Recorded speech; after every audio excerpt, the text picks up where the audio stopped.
President Trump promised Americans a giant tax cut for Christmas. He expressed confidence again today. It's happening. Republicans plan to unveil a final merged House and Senate bill tomorrow with the aim of voting sometime early next week. Will it pass? Republican Senator Marco Rubio says he's a no unless the child tax credit for the working poor is expanded. The president believes the senator will come around. I think he'll be there. He's really been a great guy and very supportive. I think that Senator Rubio will be there, for sure. We're doing very well on the tax front. We have tremendous support. We have tremendous spirit. It'll be the largest tax cut in the history of our country. And I will say the Republican senators and congressmen and women have been incredible. So I think we will get there. It'll be in a very short period of time. It will be the greatest Christmas present that a lot of people have ever received. It'll be something special. Something special. Well, the Senate's Democratic leader is calling for the tax vote to be delayed until Alabama's new senator-elect, Doug Jones, is seated. It would be wrong for Senate Republicans to jam through this tax bill without giving the newly elected senator from Alabama the opportunity to cast his vote. All right, Dana, so this is to be expected by Schumer because, of course, they don't want this to go through. So anything that they can do to be obstructionist, to prevent this from being implemented, is to be expected. Yeah, and that's not going to happen. And also I read today that they said it's like some false deadline. But the Republicans have always said they wanted to get this to the president's desk before Christmas, at the end of the year. And so they've been right on track. And this is before the Washington Post story came out about Roy Moore. The deadline that the Republicans set was after Obamacare repeal and replace failed. So that's not going to happen. They're not going to wait. I think the Democrats they're trying to find something to say. But I thought today was really interesting to watch the president. He's just so close to getting this done. I think it's to be expected that you would have a couple of members who really want something to press their advantage right now, because there is this deadline. They do want a little bit more on the child tax credit. We can debate the merits of that. Ivanka Trump wants that as well. So they know that they have a chance to possibly get that. I don't think that at the end of this that they will actually not vote for it. There could be a little bit of room to play with on the corporate rate because the president wanted 15, agreed to 20. Now it's at 21. Marco Rubio's point is, well, going to 22%, is it that big a deal? The corporations are still going to be happy and we could actually do more to help the working poor. I don't know if that will be persuasive, but it could be with the president. All right, so a little bit of the last-minute negotiations and deal-making, Jesse. Yeah, he's using his leverage, and he's probably going to be effective because the deadline's fast approaching. I think this deal is much better than what we saw before. I don't love the tax cut. It's not big or bold enough, but it's gotten better in conference. They're dropping the top rate from 39 right now to 37, which is going to have a stimulative effect. That's good. And 20% is better than 25% for the corporate rate reduction, which is also positive. And the Obamacare mandate, Juan, that will get repealed. And that is a huge accomplishment for the Republican Congress. No one thought that was even going to happen. And then we had talked about this. People that live in high-tax states like New York and California are going to be able to deduct your state and local taxes up to $10,000. Not all of it, but up to $10,000. So that's a good thing. So I think this train's moving towards the station, and it's going to happen. I don't know if it's going to be the best Christmas present everyone's going to get because it's not as generous towards, I think, lower class and middle class Americans. It's only about $38 a week, but it's better than nothing, and it's very stimulative. You got to laugh when you say that. Why, Juan? This is so absurd. This is such a giveaway to the rich. You might as well be the rich pay more taxes, so they're going to get more money back. Their own money back. Juan. Ebenezer Scrooge, America. I think this is what they're celebrating. They're celebrating a giveaway to not only the rich, but to the corporations. It's not a giveaway if you keep more of your own money. Yeah. Oh, exactly. What happened? It's not the government's to give away. What happened to Donald Trump, man of the people? I'm going to take care of the forgotten man, the middle class. I'm going to create jobs. Well, that's what he's trying to do. Even the corporation says this is not going to create jobs. This is, and let me just say, Juan's not happy unless it's a redistribution. This is so absurd and crude and rude and unfair in the Christmas season. But let me just say something to what Dana was talking about. This thing is far shakier than anybody wants to pretend. All the Republicans want to do is say, this is on a train. We're leaving the station. It's about to happen. Well, it's Jesse, not only that you have Bob Corker, rightly as a true conservative, worried about blowing up the deficit, but you have Marco Rubio now saying, hey, what about working people? What about the working poor? What about Mike Lee? He's on the edge, too. What about McCain and Cochran? Both of them sick, may not be able to vote. And then, of course, Doug Jones. If Doug Jones gets in there, and he's the rightly elected senator from Alabama, and it's only because Mitch McConnell wants to play parliamentary games that his seating is being delayed, then all of a sudden the math shifts radically and against this horrible bill. Oh, we'll see. Dana, rebuttal. The only thing I would add is that there's another thing that's happening here. The House always talks about that they pass all these bills and it gets stalled in the Senate. Actually, what happens, the Senate just has a different procedure. The other thing, in addition to the individual mandate getting repealed that Republicans have wanted for a really long time, and it's not been possible, is drilling in ANWR. And that's actually would be a part of this bill. Gee, the reindeer are just celebrating. Okay, Greg, how do you see it so far? I mean, you like it a little bit better now? It's a little bit more I robust. just love how Juan said the reindeer are celebrating. I thought it was about the people. Now you're worried about the reindeer. She's talking about drilling in ANWR. That's good. Oh, that helps people. That helps the reindeer. The more energy independent we are, the better we are. We're more self-reliant. And this is better for the economy. It's better for everybody. Yeah, just take away the national park, I feel bad about the reindeer. Look. All Juan's doing is he's doing what the Democrats do. They always block agendas by using the same tools, which is fear, hyperbole, bad hair. Everything's the end of the world. It's the apocalypse beats Mad Max, with Apocalypse Now floater. Everything is awful. That's why nobody believes you. I don't mean you, Juan, but the left, because everything is the end of the world. Net neutrality. Repealed today. I swear to God, I thought the end. If you saw the headlines on CNN, the end of the internet as you know it, everything is. And again, you can't. No Democrat can accuse anybody of jamming anything. Right. They spent 8 years of jamming stuff down our throats. Right. So this whole process has been very slow, I think, and be under Trump, which is quite possibly the most transparent presidency I've lived in. You see everything. Yeah, it's not pretty. see-through. It's not pretty, but you're learning. You learn about the media, how the media lies. You learn about all the infighting. You learn about the flaws of the presidency. You learn about everything What under flaws? this. You're absolutely right. Modern-day presidency, Jesse. But Greg, hold on a second. You don't think this thing has been pushed through and jammed down? No. We don't. It's been going around, and it's actually being tinkered There's with. been a lot of deliberation. And people actually read this, Oh, yeah. unlike Obamacare. Oh, no. In fact, You would have passed Obamacare. I think hypocrisy is absolutely rank on this, given that you complain, what about Nancy Pelosi saying you have to pass it to know what's in it? Yeah. That's exactly what's going on. Now we do know what's in it. I just laid out what's in it. Let me just tell you, they are tinkering It's far less with it. mysterious than Obamacare What's the promise? What's the promise to Rubio, Kimberly? The Unbelievable. promise to Rubio is, don't worry about it, says President Trump. We'll make some kind of deal. Well, this is going to happen. It's only because they don't have any legislative accomplishment, and they're dying to have this. You know what's amazing about that, though? Is we have so many people consumed by Russian collusion and palace infighting. You say nothing's happened. Deregulation, pipelines, ANWR, the Paris Accords, tightening relationships with China, India, and Russia, repealing the mandate. A lot has been happening. So keep chasing Russia. Keep complaining. You'll get stuff done. How about all the unrest in the Middle East thanks to old Trump? Oh, yes. Please. Thanks to Trump. Unrest in the Middle East. Old Did Trump. that just happen? Just oh like my God! Yes, Because it was fine during Obama. More fake news. All right, Dan, I want to come to you and talk to you about Paul Ryan, because there were some reports today that House Speaker Paul Ryan is actually considering leaving Congress after the midterm elections. Here was the White House response to those rumors. The president did speak to the speaker not too long ago and made sure that the speaker knew very clearly and in no uncertain terms that if that news was true, he was very unhappy with it. The speaker assured the president that those were not accurate reports and that they looked forward to working together for a long time to come.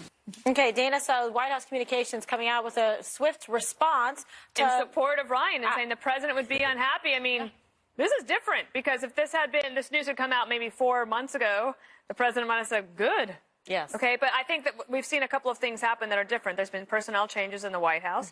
You see the president actually thinking, oh, wait a second, they are trying to actually pass my agenda, with passing a lot of bills in the House and then getting some of the stuff done in the Senate where they can, but also being supportive, especially on judges in particular. Sure. And then you have the Paul Ryan's office saying, no, this is not happening. It's not happening. Now, I will just say that that's what Speaker Boehner's office said right up until the day that he made it kind of a sudden decision. Sure. If you read that Political piece, it says overnight he woke up and he was like, you know what, I think I'm good here. And he resigns all of a sudden. So I don't think that's necessarily going to happen. But I think it is interesting and good if you're a Republican to say, okay, now they all look like they're on the same team. With President Trump as the head coach and pulling people together, if they do get this bill passed, the tax reform bill, with the other pieces that are in it, I think that success will feel good to them, and they'll be able to figure out what they can do in a second year, which is not a lot legislatively. Those are usually the most difficult years. But I think they're up against some really challenging days ahead in the short term in terms of budget issues, spending. Always are. And I don't think it's going to be happy times for Paul Ryan. He wants to do a big cut in terms of entitlement spending, so Social Security, Medicare, and the like. This is going to be hugely controversial, even among Republicans. Will it be the end of the world, Juan? Oh, yeah, no. Guess what? It's rude, and it's a giveaway to the rich. Children will starve. High Children five. will starve. Puppies will be crushed under a steamroller of hate. You love to say these things Coming because up you next. want the rich to just do what they want. You say, Yes, oh, I don't love pay rich attention people. to the rich. I hate the poor. Yes, So you worried do. about Oh, yeah. You're so worried about deficits, and we were talking about tax cuts. Now Oh, we're yeah. talking entitlement reform. Don't touch that. What are you talking Where's about? the spending cuts coming from? So take it away from Grandma. Push her over the cliff, says man, Jesse. you're a commercial, Oh, Ron look at Williams. this. He's actually helping to make our case. Yeah, right? that's Because these exactly are, right. Hyperbole, Pushing Grandma off the cliff. Scare tactics, that's all they have. Oh, yeah. If you had the a real pocket's got bill, lint in it, if nothing you else. had a real bill, Kimberly, if it really was tax reform, I'd say America would say great. I do think that the president campaigned on a 33% top rate. So he wanted to go from 39% to 33%. Right. The president and all the Republicans ran on that.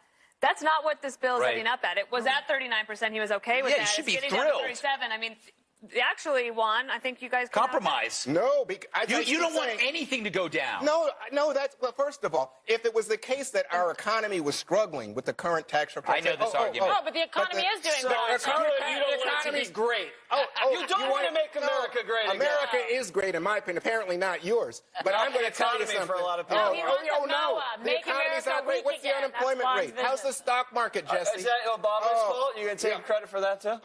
You bet this is Obama's economy. There yes. is so much revenue in wrap the it. federal government. It is all-time high. We can afford to give some money back to the people who earned it themselves.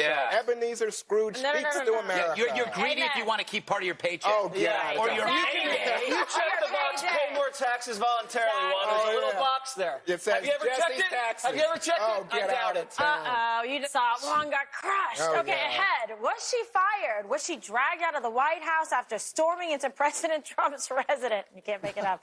Omarosa tells her side of what sounds like a wild story next. Let me love you.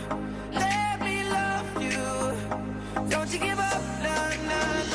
I want on to keep me going strong. Yeah, hold on. Omarosa is out at the White House. We've heard the rumors. Chief of Staff John Kelly fired her.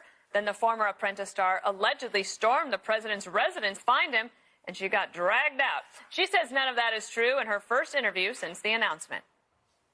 I wanted to make the one-year mark.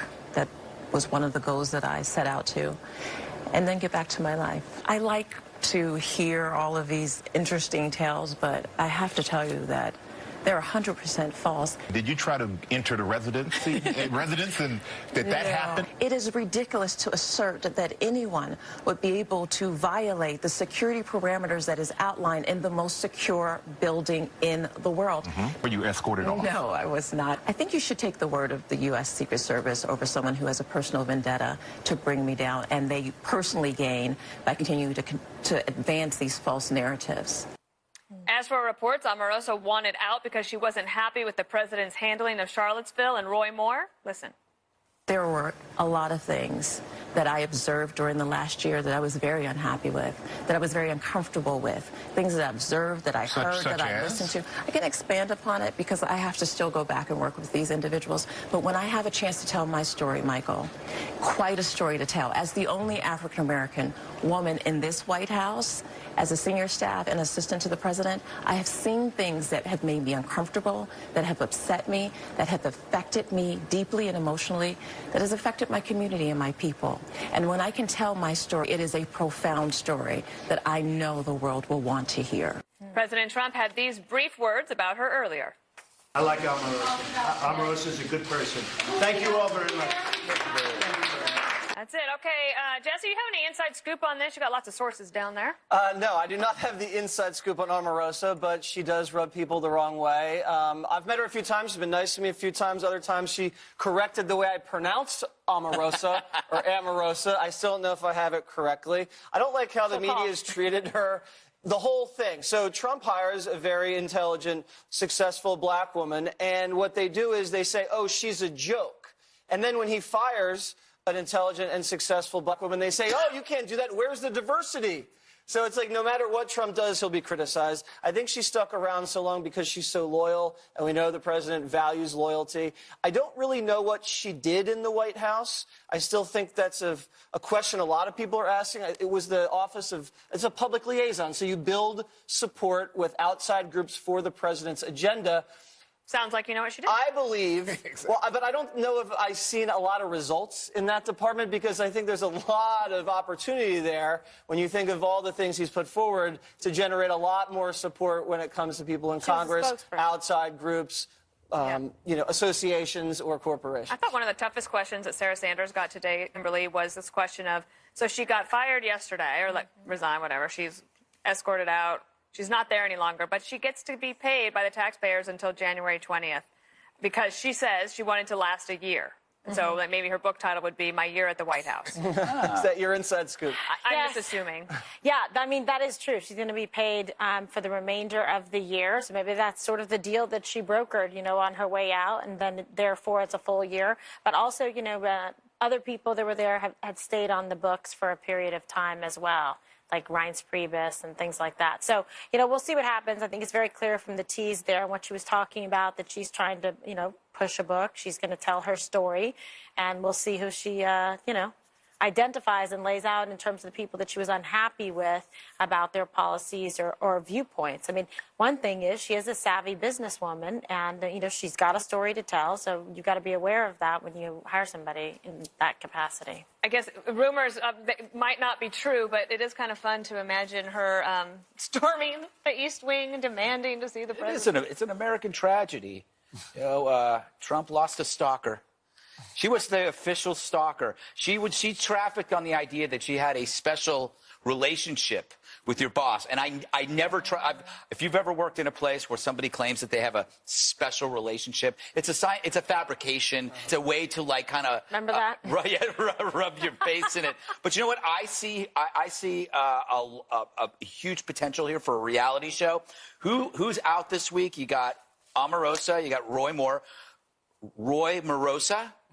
They move into a house in Alabama, and they live together, and they just see how things work out. It's kind of like the worst idea I've ever had. Yeah, but I think it sounds like a drink. Or they could get a contributorship at a cable TV network, providing some insightful commentary about the goings-on in the White House. Right. Juan, they want me to ask you for a quick comment because we've got some news to break. Well, I mean, obviously what's striking here is that John Kelly, the chief of staff, really could stand her and really was pushing to get her out. And that's the inside story. And then the question is exactly how she got pushed out. But to me, she didn't do the job that Jesse articulated, which is to build relationships with the black community or anybody else. And Jesse, her primary credential was that she was a celebrity. That she was a celebrity who got fired on Celebrity Apprentice. Her yeah, I don't think this woman had no reason. I mean, black, white, Age, I don't care what. There was no reason for her to be there. She managed to maneuver herself into a very prestigious position. So she's obviously intelligent. That's great. In other words, successful. Everybody who's on a hustle deserves to be there. You're calling her a hustler? Look, she was definitely better than Gary Busey, the other choice. Oh, is that? I didn't realize. Yes. I didn't realize. All right, we have breaking news tonight regarding the FBI's investigation into the Hillary Clinton email scandal.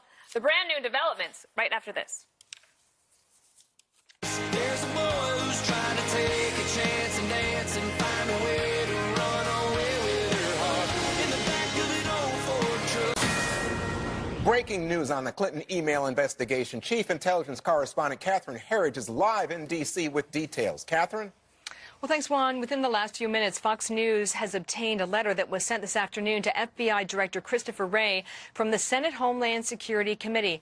But what's key about this letter is we believe it's the first time we've seen one of the original drafts of Director Comey's exoneration statement from July of last year that recommended against criminal charges in the Clinton email case.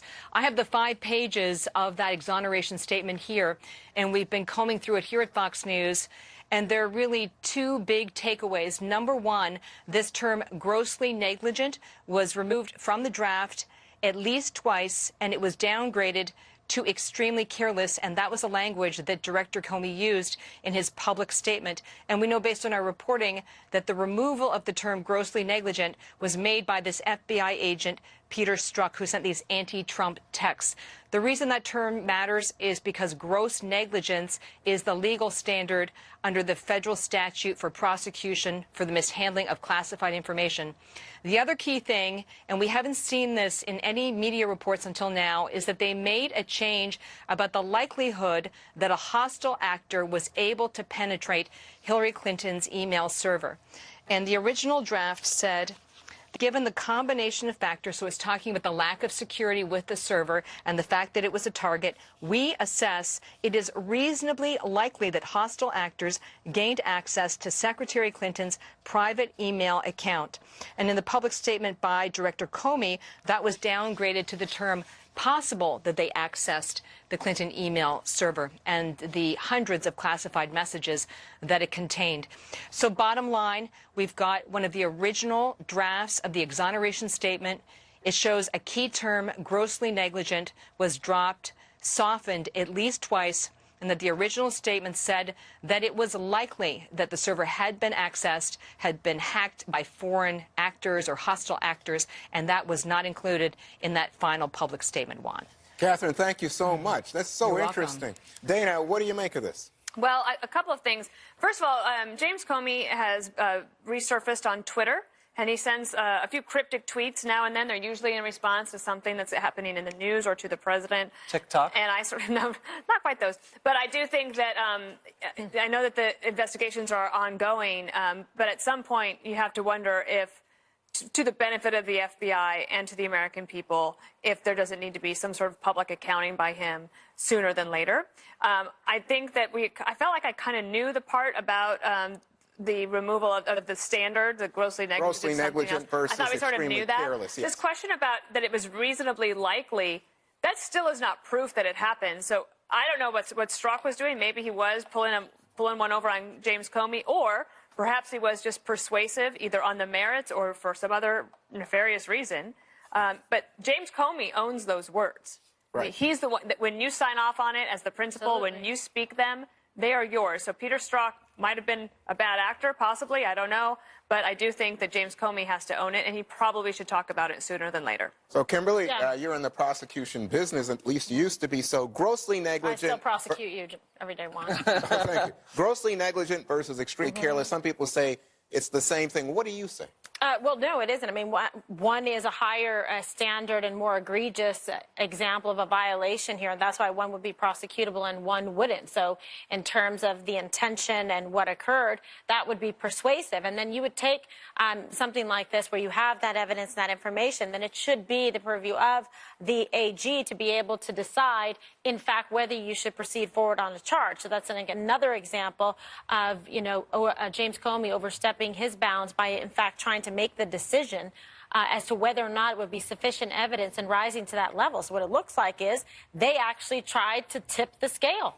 Okay. And that is not the job of the FBI. And that's what when Dana is saying that he's going to have to make a statement about this and own it because he's the one that got up there and read the statement and made that determination, et cetera. So I think we need to hear from him. We need to hear from Strzok. And it's very disturbing. And anybody, whether you're a Republican, a Democrat, declined to stay an independent, you should be concerned about this because this goes to the heart of, our top investigatory agency and the job that they needed to do to be fair and impartial. So, Jesse and Greg, the other key point that Catherine said was, instead of saying that there was likely that it was the server being hacked, they just said possible. What do you guys make of it? Do you want us to answer it together? Or, Yes. Let's hold hands. Yeah, let's hold hands. Why Go don't ahead, you Greg. You want me to say something? However you're more comfortable. Yeah. Okay.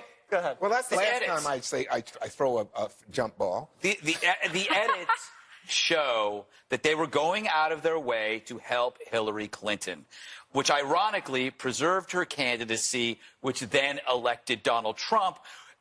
In that election, ironically now, allowed us to find out that they went out of their way to help Hillary Clinton. This is what's so fantastic about this, that what they did ended up creating the opposite result. Opposite day. Jesse? That's true. It's true. An opposite presidency. That's what happened. Crazy laugh. Juan, I hate to correct you right to your face like this, but last week You don't hate it. a debate about whether or not it was hacked, and you said, no. Well, it wasn't. That's exactly. Now we have the FBI saying it was reasonably likely that it was penetrated, and then they decided, it was possible. So either way, there's a chance it was hacked. In other and words, they used still by don't our have any enemies. proof.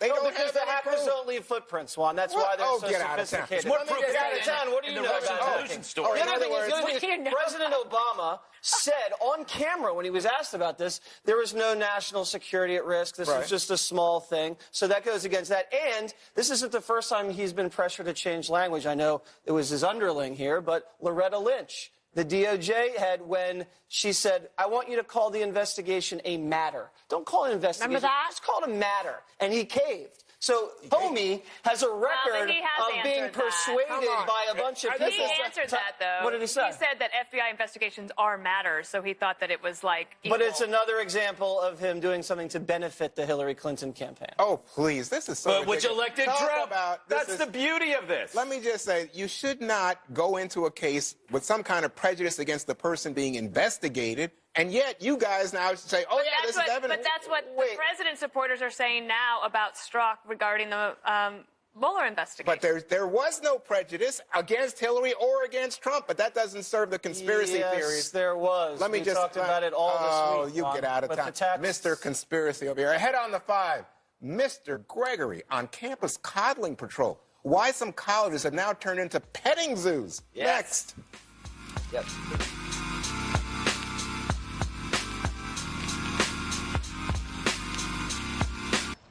When our country used To help fight stress of upcoming finals, colleges are using therapy llamas. University of South Florida and Radford University are trucking in llamas and other beasts to help students cope. So, this is great for the students, poor things. But what about the llamas who have to absorb the noxious, annoying angst of fragile idlers as they moan about their insulated existence and perhaps the easiest phase of their comfy lives? Yeah, some studies show that pets lower stress, but what about the stress of the pet? Talk about torture. Imagine being a llama and you're bussed miles from the comforts of a pleasant petting zoo, only to have some whiny bozo with issues running their bony, stinky fingers through your gorgeous fur. Imagine a poor bunny. Yeah, they're using bunnies too. Forced to sit on the lap of a gender studies major, griping about how studying has really cut into her social justice puppetry theater. I'd put these critters on suicide watch, because if I were an alpaca, guinea pig, or a slow loris, I'd hurl myself into traffic before becoming a stress sponge for these pampered slackers. And where will this end anyway? When these precious pupils graduate, how will they handle the real world? Will llamas accompany you to a job interview? Yeah, that'll go over well. Well, unless it's this one.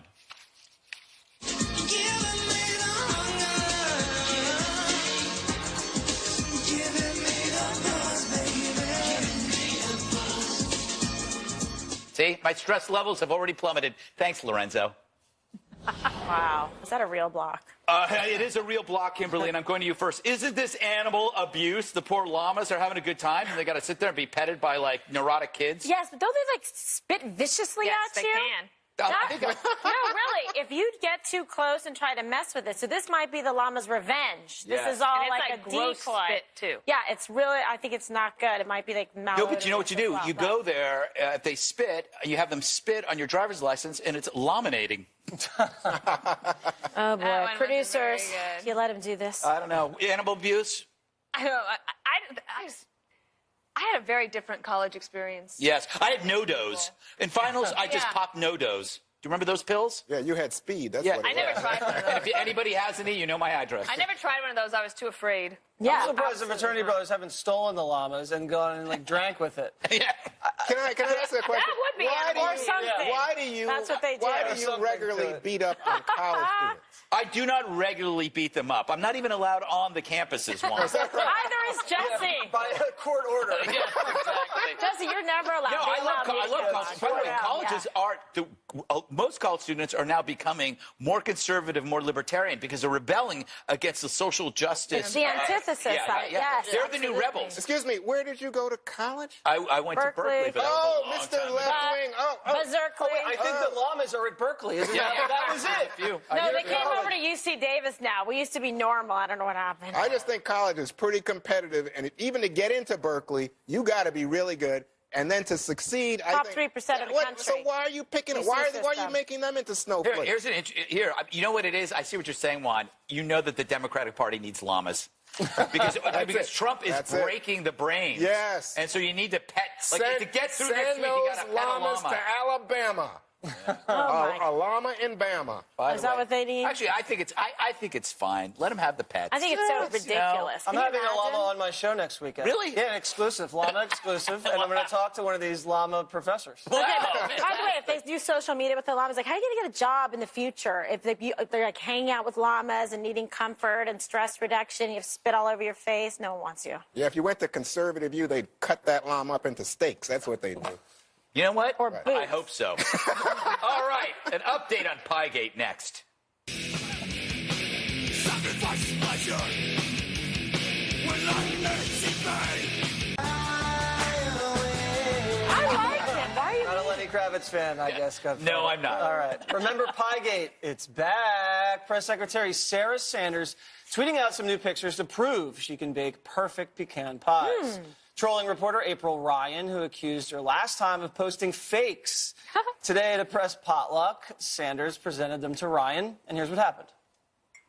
I can't believe you would question my ability to make Girl, that bye. I mean, but it was a joke. But in the beginning, it was a joke. So what? You could be from the South and you can't cook. A lot of people can't cook.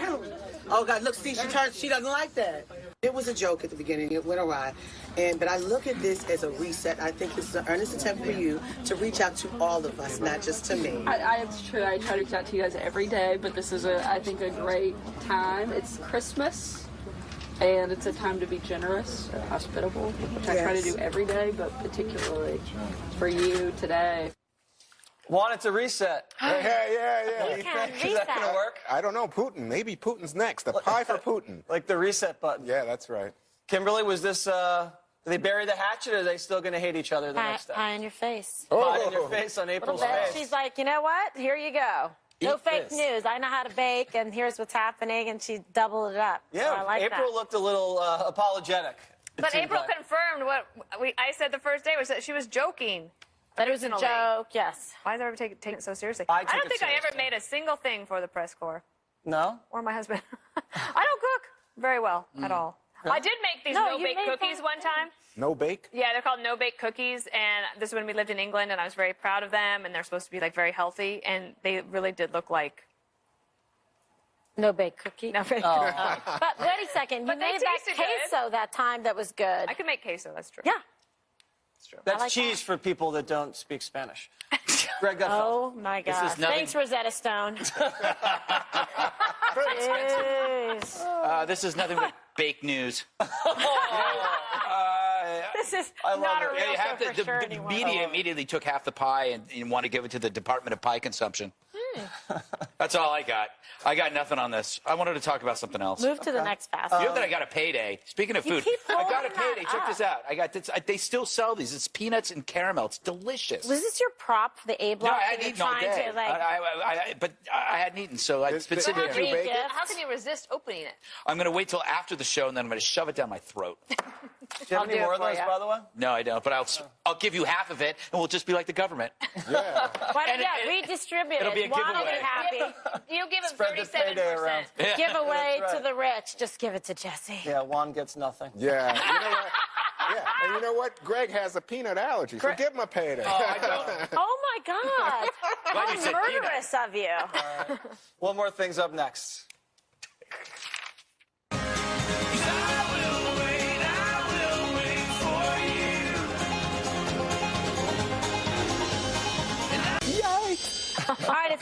for one more thing, I'll begin with myself since I am so prepared with this one. I love it. So this is our First Lady Melania visiting kids and sorting through Toys for Tots donations before making holiday cards with military children and getting into the holiday spirit. And by the way, for the record, I saw at the White House the decorations and everything for the holiday Christmas party, and they were absolutely beautiful and not scary at all. I thought they were really well done. But anyway, so take a look at this. It is my hope that during this holiday season, people will remember it is not about gifts. It is about family, service, and gratitude. We must continue to look out for and help each other. Beautiful message from our First Lady. All right. Go ahead. Juan. Oh, thanks. Hey, it's a birthday weekend in my household. Today is my son Rafi's birthday. Happy birthday. And my wife's birthday. Delisa's birthday is coming up. So happy birthday, everybody. Now, check out this adorable video. It's gone viral. A toddler running to the rescue of his big sister during a wrestling match that he thought was real, that it was a real fight. So watch.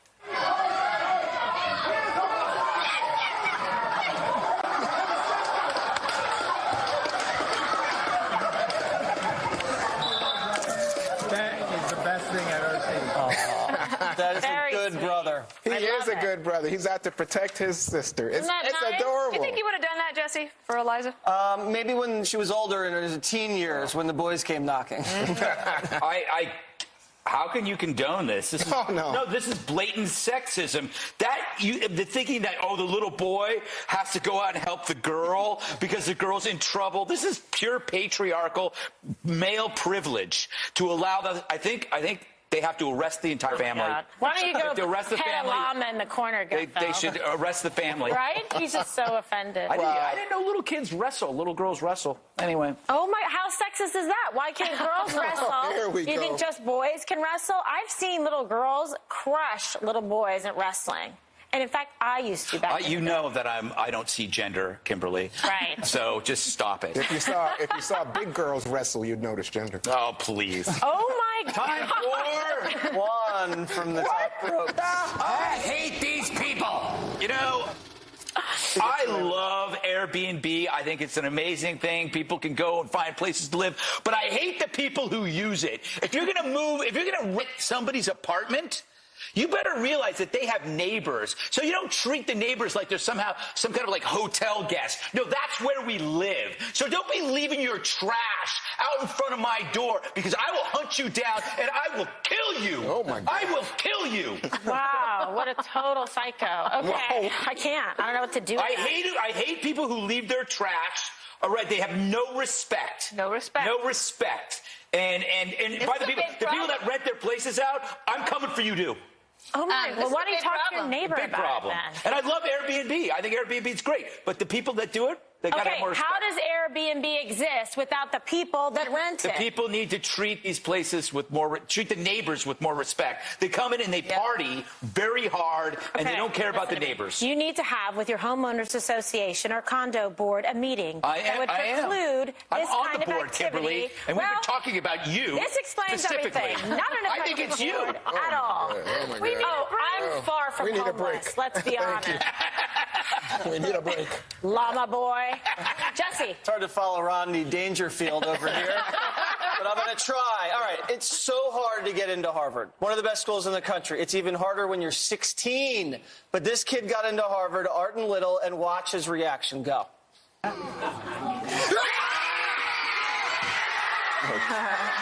16 years old, just got accepted into probably the best college in the country.